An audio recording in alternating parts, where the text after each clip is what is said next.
Let me see. What could have been done differently? What do you think could have been done differently with I mean the whole thing? As in this guy is new from last year.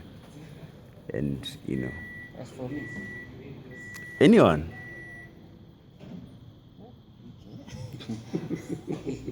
hii ni ambush. I actually agree to that. What could be done differently? Of course, I've said this before. We need to restructure our entrepreneurship aspect in this country.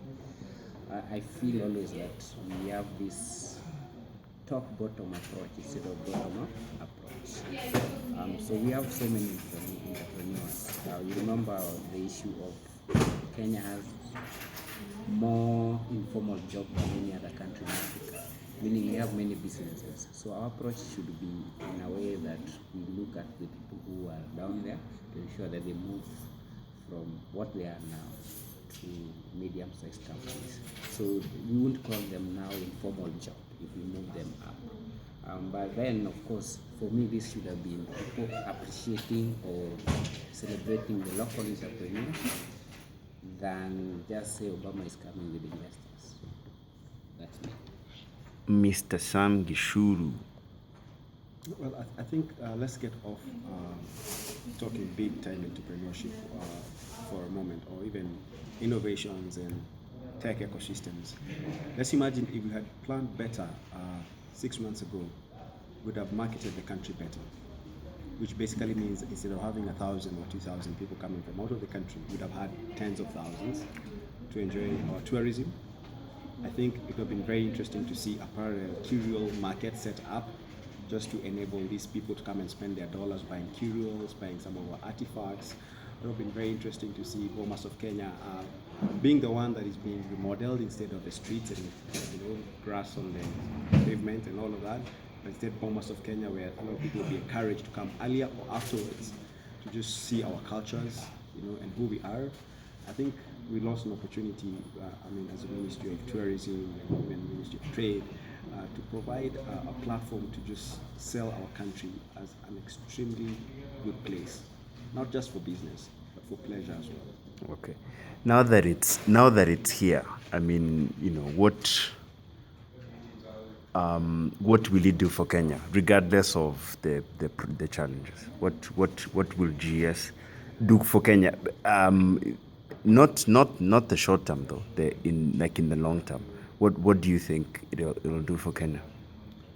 I think we've had a lot of opportunity to be on the global map.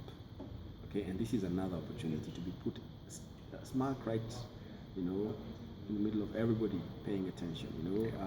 Anybody who did not know where Kenya is should know at the end of this conference. The leader of the free world will be here. Most global entrepreneurs will be here. So basically, what we do with that afterwards is actually upon us. How we leverage all this attention. We can either have this attention and throw tantrums and talk about what we have not been given, or what we expected that was never met, or we can use this as an opportunity to actually move this country to the next level. Well, you see, this is not the end of everything. Obama coming, let's just put it as one of those events that happen in Kenya. So I feel like we just need to concentrate on what needs to be done. So it's not about what has not been done.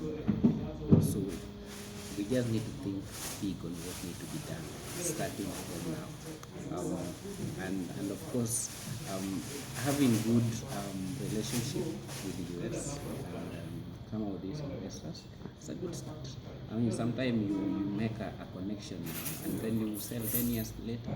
So for me, it depends on how you take the advantage of the whole thing. The issue is not about them. The issue is about us. It's about what we need to build. The way they say good things sell themselves. So once you build a better entrepreneurship or a better companies, these guys will come back. They will just market themselves. You don't need even to tell them to come back. They will come. Cool. So in general, it's a good thing. Of course, it's a good thing. And Sam? I think investors, he's right, investors follow opportunity. Yeah. They're not coming here because they love us. They're coming here because they're seeking for opportunity. And we have created a feeling of the fact that there is opportunity in this country in the last 5-10 years. We should be grateful to the people who have gone ahead of us to do this. Former president, former PS in ICT, important to mention. And we have created a platform for opportunity to grow, and they are coming for that. So if we keep on doing what we're doing, by producing results, they will keep on coming. The other thing is, I think it will be very interesting to see some bilateral agreements come between Kenya and the US that allows specialized kind of visas for startups to access investors, to access resources in the US. I think it will be very interesting to see tax incentives provided for US investors coming into the country. Of course, it will be very, very interesting to see things like multinationals partnering with local companies to provide jobs. Another thing I think for me it would be very interesting to see things like hustles just become relevant by having, again, business process outsourcing opportunity created from the US, outsourcing their work into local companies or to local freelancers, and hence giving us the visibility we require on this type of market. So I think the opportunities, as Kachwanya just said, are pretty immense. Okay. Yeah. Although I differ with the tax incentives, I would rather see the tax incentives given to some Gichuru to employ more than people. You know, I think it doesn't negate. But I get what you're saying. I'm not not like really where this conversation is going. And Omada is having a lot of fun now. But listen, the tax incentives for not necessarily tax incentives, I think that could be the wrong one. De-risking their capital. Yes, I think that would be right. And the tax incentive can come to the startups, but de-risking their capital, making them feel comfortable, and giving them protection in terms of IPR. I think there's all that will make an investor feel that my millions and my billions going to Kenya will not be lost. So would it friendly be for business. Yeah, would you maybe be honest with ourselves? Because I saw the other day in the business they listed things which are how Kenyan business environment has been good. I saw them saying you can register business in a day, but in reality that's not true. So I just feel that we need to be honest to ourselves and improve the business environment completely without lying to them. Oh, we are doing this, but in reality, if you go to there to try to register business, I haven't tried. It takes longer than a day. Have you even tried to register? Even looking for that name will take you a day. So because it's not online, because it's not, exactly. systems are not. When you go to the AG office, you realize that place is packed. And obviously those days, because they have this chain of where they eat from, starting from lawyers to many of those gatekeepers within that village, they're trying to derail it. So I feel we just need to be honest and really change the business environment. And if you have a stronger regulation and a stronger IP protection, I don't see how it would be a problem when you come to university. It's just really protected. I think if we don't put together a good foundation, then the rest is just nonsense we're talking about.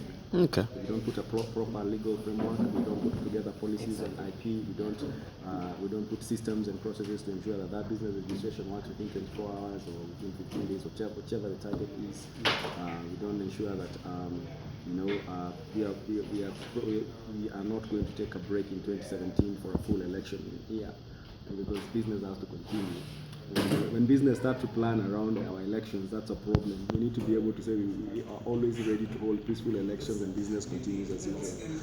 A lot of companies, global companies, usually take a break from us during that period. So I think there's a lot of foundation. If you go with the knowledge-based economy, I think the people go and make money online, for example, would matter much. Election will come, yes, guys will be jittery, but if your work is online, I don't see how that will affect you. But you're right, we need to have a situation where the country runs smoothly. The election is, by the way, it should never affect our activities or even the growth of the country. Okay, cool. Thank you very much. Adam.